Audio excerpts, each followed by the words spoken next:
Londres, le 10 octobre. Nous sommes dans l'immeuble du Morning Chronicle. Certains indices laissent à penser que l'auteur du cambriolage de la Banque d'Angleterre pourrait être Monsieur Phileas Fogg. Mais c'est ridicule! Qui a bien pu écrire cette histoire? Bravo, remarquable, tout à fait remarquable. Merci.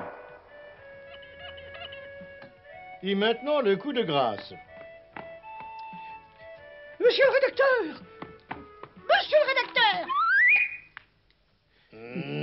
Regardez, quel est l'imbécile qui a écrit cet article? Monsieur Fogg peut nous traîner devant les tribunaux. Premièrement, l'imbécile, c'est moi. Et l'information m'a été donnée par Monsieur Sullivan. Quoi? Mais ce n'est pas possible. Si, cette information m'a été confiée par le directeur de Scotland Yard en personne, Monsieur Rowan. Vous êtes toujours partisan de Fogg? Ah, oui. Je ne crois pas à toutes ces fadaises. Mais je serais curieux de savoir où il est à l'heure actuelle.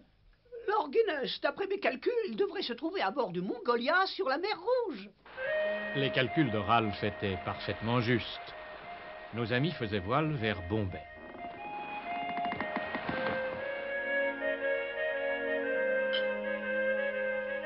Excuse-moi, j'ai faim, je vais manger une bonne grosse baleine en hors d'œuvre. Non, fou, non mais... Chut.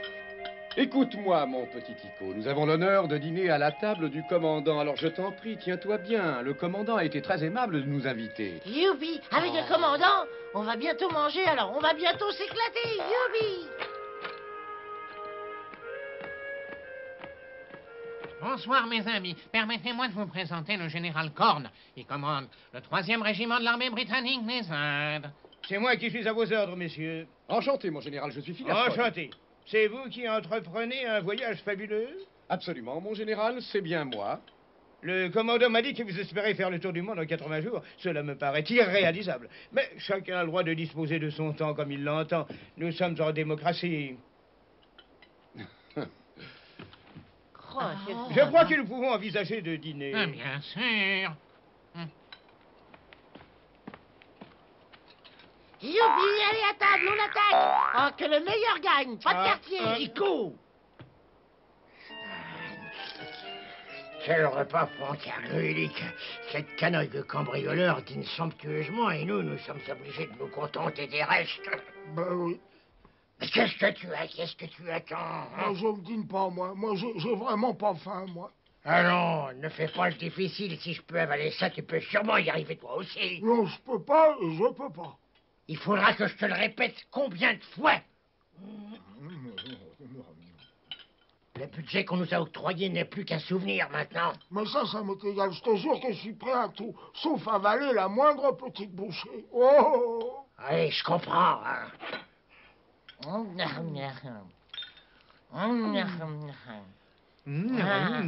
Monsieur Fogg, si je peux me permettre cette question, quel itinéraire comptez-vous suivre? Ce n'est pas une question trop indiscrète. Ce bateau nous débarquera à Bombay et ensuite nous voyagerons en train jusqu'à Calcutta en passant par Bénarès. Oh, vraiment? Quelle agréable surprise! Je retourne justement à Bénarès reprendre mon commandement. Ce sera un honneur pour nous de voyager en votre compagnie. Si Monsieur Fogg parvient à faire le tour du monde en 80 jours, l'honneur rejaillira sur tous les sujets de sa gracieuse majesté. Ce record appartiendra à l'Angleterre. Bien sûr. Ce ne sera pas facile, mais je ferai mon possible. Je le sais bien. N'hésitez pas à faire appel à moi.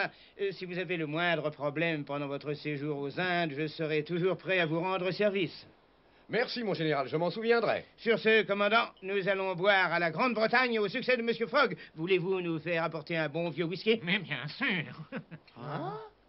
C'est pas possible. Tu as une vraie calamité, un véritable rien. Oh Bravo, je peux compter sur toi. Tu aurais dû rester en Angleterre. Regarde-moi, je suis pas malade, moi.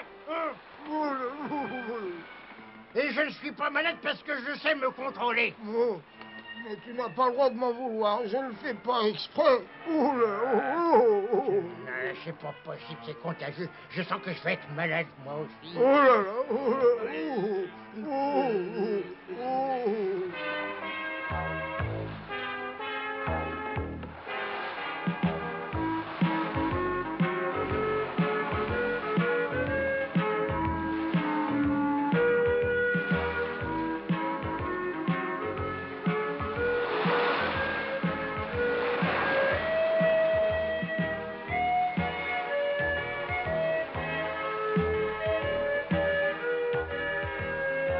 Quelle merveilleuse journée, Passepartout.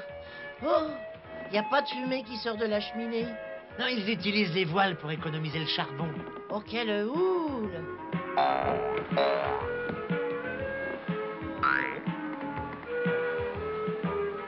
Regarde, ce ne sont pas les gens qui ont failli rater le bateau et que M. Fogg a aidé à grimper à bord? Ah oui, viens, on va bavarder avec eux. D'accord. Ouais. Bonjour, bonjour. Comment allez-vous par cette belle matinée? Bon, bonjour, monsieur Pousse-par-terre. Passe-partout. Mais qu'est-ce qui se passe? Vous n'avez pas l'air en grande forme. Si, mais j'ai pas fermé l'œil de la nuit. Mon ami a le mal de mer, monsieur Pousse-par-terre. Passepartout. Ah, et où allez-vous, cher ami? Ben, c'est bizarre, j'allais vous poser la même question. Eh bien, pour le moment, nous allons aux Indes. Mon maître a parié qu'il ferait le tour du monde en 80 jours. Ah, aux Indes, quelle coïncidence incroyable. Nous aussi, nous allons aux Indes. Et à propos, je ne vois pas monsieur Fogg. Il est actuellement avec le commandant du bateau. Bien, j'ai été ravi de vous revoir. Au revoir. Attends-moi, Passepartout. À propos du commandant, qu'est-ce qu'il mijote? Monsieur Fogg, il y a 5400 km de Suez à Bombay. Et selon le règlement de notre compagnie, je dois effectuer le trajet en moins de 320 heures. Ce qui veut donc dire 13 jours et 8 heures. Mais nous avons perdu 16 heures à Suez pour réparer les dégâts causés au bateau. Et ce retard est dramatique pour moi. Je vous serais infiniment reconnaissant si vous parveniez à le rattraper. Vous vous rendez compte de ce que vous me demandez, mais c'est impossible. Impossible, ce n'est pas français, rarement anglais. En avant toute, nous utiliserons les voiles et les machines en même temps, commandant. Mais j'ai reçu l'ordre de ne pas utiliser de combustible quand je peux naviguer à la voile. Commandant, Monsieur Fogg doit rattraper ses 16 heures de retard. Il s'agit non seulement de son intérêt personnel, mais aussi de l'honneur de la Grande-Bretagne. Et comme vous êtes sujet de Sa Majesté, vous devez lui apporter votre aide. Mais je vous rappelle qu'une tonne de charbon coûte 4 livres sterling. Commandant, dans ce cas, ça n'est pas un problème. Si vous permettez, je paierai le surplus. Vous acceptez de payer le surplus? Mais oui, commandant, je paierai le surplus de ce charbon, mais j'offre davantage. Pour chaque heure de retard que vous rattraperez, je suis prêt à payer 5 livres sterling. 5 livres pour chaque heure? Si cela vous convient, bien sûr. Ah, mais je ferai ce que je pourrai. Salle des machines, en avant toutes, et que ça ne chôme pas. Ah. Il dépense tout l'argent qu'il a volé à la banque. C'est dramatique.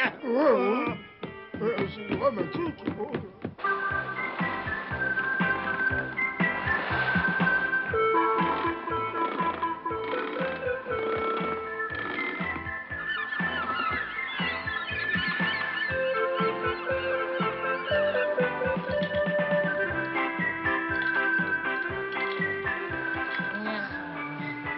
On se fait à tout finalement. Ah.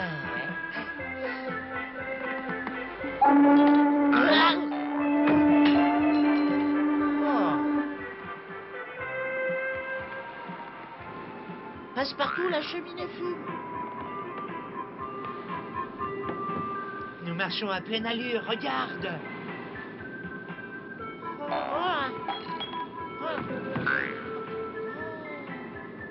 C'est magnifique, hein? Regarde les dauphins. Quel spectacle! Oh!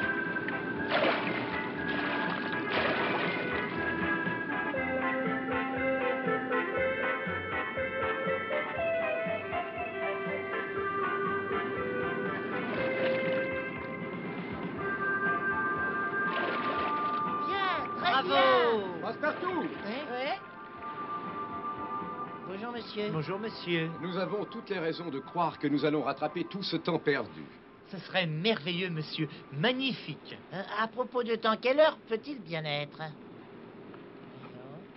Qu'est-ce que vous comptez faire avec ça? C'est une montre solaire. C'est un archéologue d'une grande amabilité qui en a fait cadeau à Tycho. Voyons voir. D'abord, je règle l'anneau sur le mois d'octobre et ensuite, je laisse le soleil traverser ce trou minuscule. Parfait. Il est 11 heures précises. Un instant. Tu as absolument raison, Tico. Il est exactement 11 heures. Youpi! Je savais que je réussirais quelque chose un jour, moi. Youpi, youpi, youpi, youpi, youpi. Petit gros, je t'en prie, arrête et calme-toi. Il est amusant. Très amusant. Riez, riez, profitez-en, vous n'allez pas rire longtemps.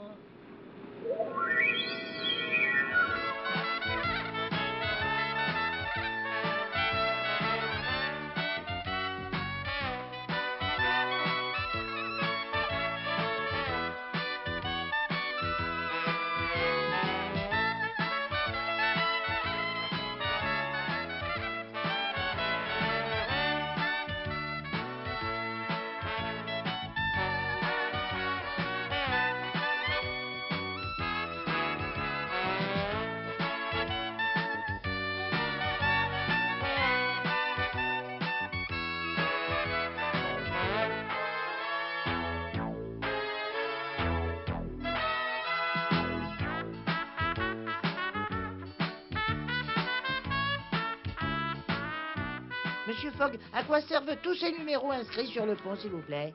Oh, mais c'est pour un jeu très amusant. C'est vrai? Oh! Mhm. Et comment on joue à ce jeu? Oh, c'est très simple. Regarde.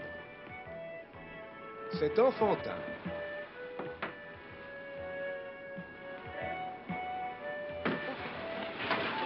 Ah, ouais, oh! C'est très bien! Ouais. Tu devrais essayer à ton tour. Allez, vas-y. Moi?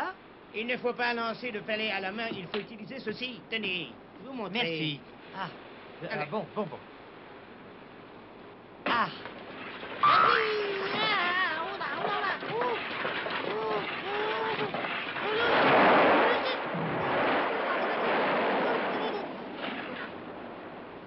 oh, j'ai une de ces peurs, moi. Oh! Monsieur Fogg, ce que je viens de voir me laisse à penser que vous êtes un grand joueur. Nous faisons une partie? Mais oui, avec plaisir. Nous pourrions peut-être intéresser la partie 10 pence par point, cela vous va? Parfait. Passe-partout, tu sais pourquoi les Anglais passent leur temps à parier sur n'importe quoi comme ça? Chut, je t'interdis de monter sur le palais pendant la partie. Mais je m'ennuie, moi. On peut jamais s'amuser, alors. J'ai toujours aimé ce jeu.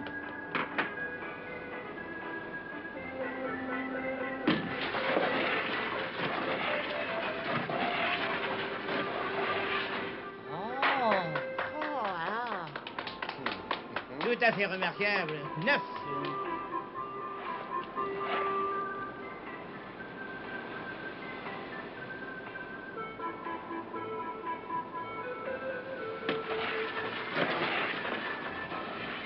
Waouh! À vous, mon cher.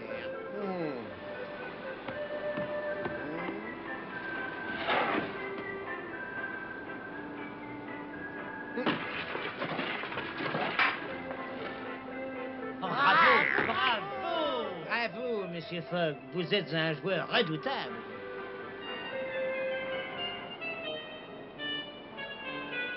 Je dois reconnaître que ce Phileas Fogg n'est pas un personnage banal. Dire que je reste là sans pouvoir faire quelque chose. Quelle honte! Je ne peux rien faire! Rien du tout! Fix! Fix! Je suis tellement malade que je ne peux même plus me tenir debout. D'accord, j'ai compris. Moi, je vais continuer à le surveiller. Toi, tu retournes à la cabine et tu t'allonges, ça vaudra mieux. Oh, merci beaucoup. Oh, que je suis mal. Oh, que je suis mal. Oh, là, ça va pas. Oh, que ça va pas.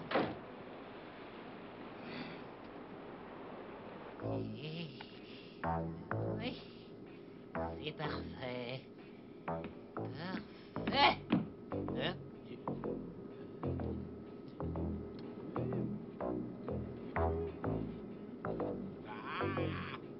On ne peut pas être mieux déguisé. Oui.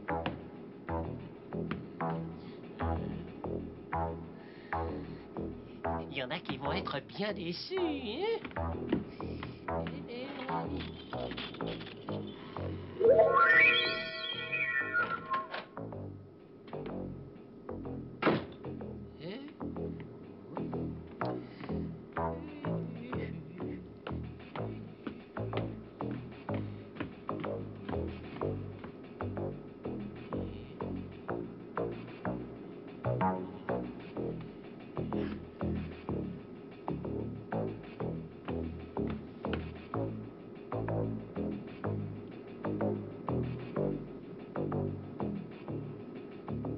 fortune de ce brave Phileas Fogg me tend les bras et sans argent, il ne pourra jamais aller jusqu'au bout de son tour du monde.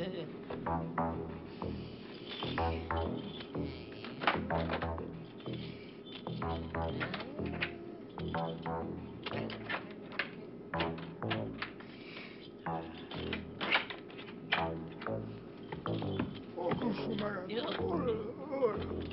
Oh, que je suis mort. La serrure a déjà dû être forcée, je ne peux pas ouvrir, voyez.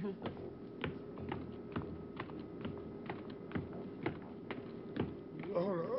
Oh. J'aurais vu quoi, j'aurais juré avoir vu Monsieur Fogg jouer sur le pont il y a quelques secondes. C'est peut-être un fantôme. Oh. Je vais pas venir fixe. C'est trop fort pour moi, ça. Je vais pas venir. Fixe. Fixe. Je t'ai dit de ne pas crier. Fixe, comme tu dirais... Fixe. Ça va, merci. Je sais à qui tu parles. Qu'est-ce qu'il y a? Tu arrives pas à dormir? Non, c'est pas ça du tout, mais j'ai vu quelque chose de très bizarre. Je retournais dans ma cabine et j'ai croisé Fogg dans les couloirs. Qu'est-ce que tu racontes? Monsieur Fogg n'a pas quitté le pont, oui, hein? Regarde-le. Ah bah c'est vrai. Alors, celui que je viens de voir est un fantôme. Hein? Un fantôme. Tu es tellement malade que tu as des visions. Je vais faire venir un médecin.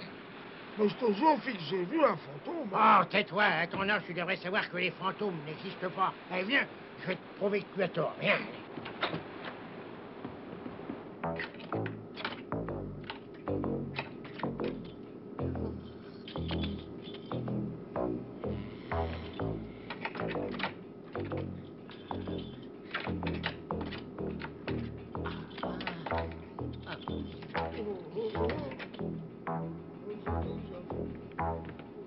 Tu l'as vu, ton fantôme? Ben, il était juste là. Non, mais tu viens avec moi. Allez.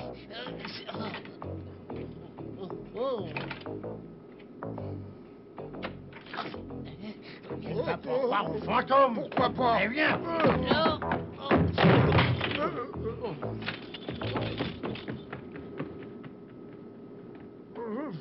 Qui est-ce qui avait raison? Les fantômes n'ont jamais existé. Je t'assure que je ne comprends pas du tout. Il était là, je te jure. Hein. Oh oui, ça suffit, hein. Maintenant, tu vas t'allonger sur ta couchette et me laisser travailler en paix. J'ai quand même des choses plus sérieuses à faire qu'à te soigner. Merci quand même de m'avoir guéri. Allez. Cette équipe de policiers bornés et stupides a fait échouer mon plan. Ces clés ne me servent plus à rien. Il va falloir que je change de stratégie et que j'emploie la manière forte.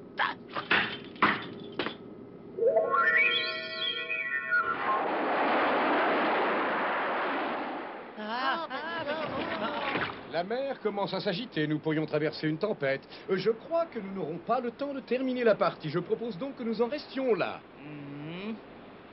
C'est un simple coup de vent. Voyons, mon cher Fogg, j'ai déjà joué dans des conditions plus difficiles. Et d'autre part, il n'est pas question d'arrêter alors que je vous dois autant. Oh, excusez-moi, je crois que ça ne compte pas.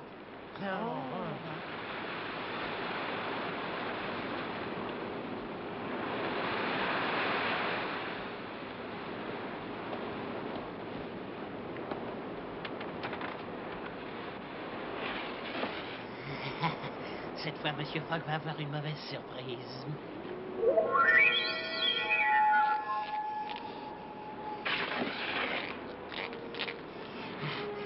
Le moment est venu. Attention! Le général a disparu. Oh. Ah mais non, je le vois. Au secours!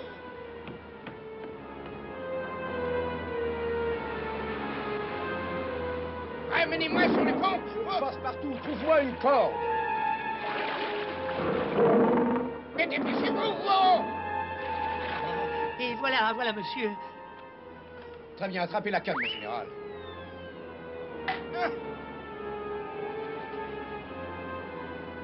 Je suis prêt! Ça, c'est lui qui le dit. Il va falloir tirer sur la corde aussi vite que vous pourrez.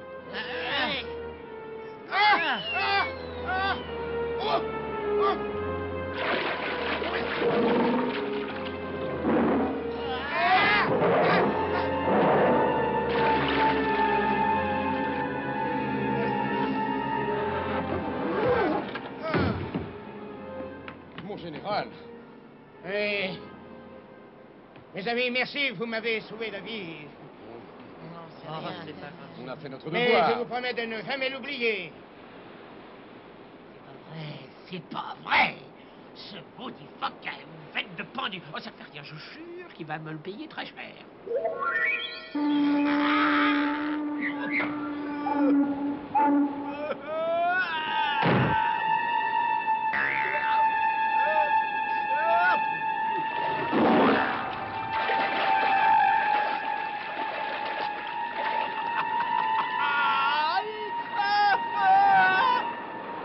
Manifestement, tout le monde n'a pas la chance de Phileas Fogg, même pendu par les pieds.